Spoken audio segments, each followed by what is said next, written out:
How to delegate effectively using the skill-will method of situational leadership.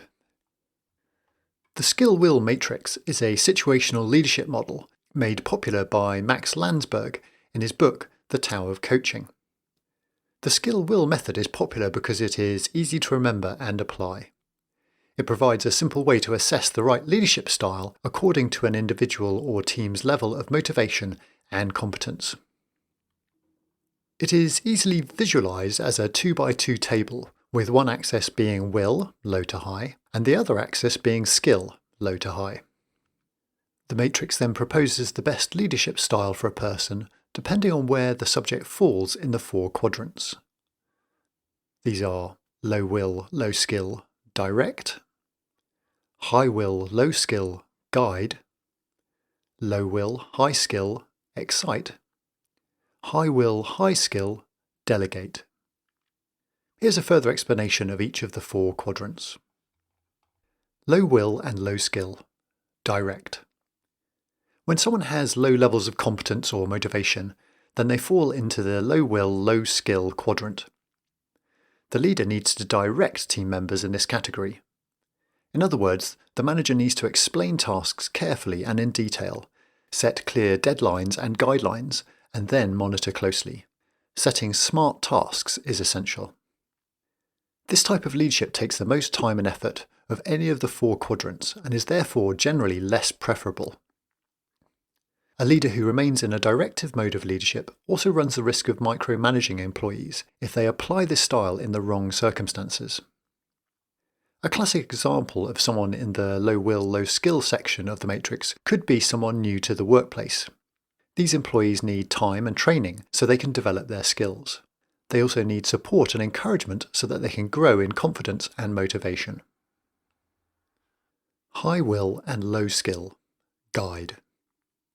If someone is enthusiastic but does not necessarily have the right skill levels or experience, then they fall into the high will, low skill category. Here, a leader needs to guide the team member. When a person is motivated, the role of the manager is to focus that energy and provide the information or instruction needed to complete a task. In this way, the leader can be seen as a guide or mentor, supporting the worker by helping them fill in gaps in their knowledge. A typical example of someone in this scenario could be a new graduate who might be very intelligent with high energy levels, but lacking some experience and specific industry know-how. The trick here is to help the person develop their skills without them losing their motivation. Low will and high skill, excite. A person who knows what to do but lacks enthusiasm falls into the low will, high skill bracket. Here, the leader needs to excite the team member by finding ways to increase their will and energy levels. Long-term team members can sometimes fall into this category. They have all the skills they need to do the job, but they've lost some of their mojo. If work starts to feel stale or dull, then they lose their enthusiasm. The danger here is that the lack of drive can be infectious and impact other members of the team, particularly new ones who might look up to these experienced team members. High will and high skill, delegate. If people are both able and willing, then they fall into the top right quadrant, that of high will and high skill personnel. Leaders can delegate to these individuals, trusting that they can do the job. This is the ideal quadrant for managers and team members alike. Being able to delegate effectively empowers the individual and allows the leader to think of longer-term issues such as business development or further career development of individuals. It is vital that the leader continues to find new challenges and growth opportunities for people who fall into this zone. A boss can take on more of a coaching leadership style with a light-touch management approach.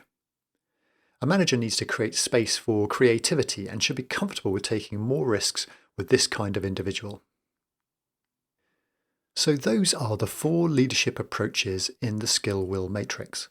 But remember, we all have our preferred style of leading, so it might feel uncomfortable to change that style at first.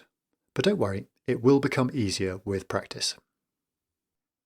If you would like to find out more on this subject or about other leadership models and decision-making tools, then click on the link or head over to the website at www.therightquestions.co. And if you found this helpful, please do like and subscribe.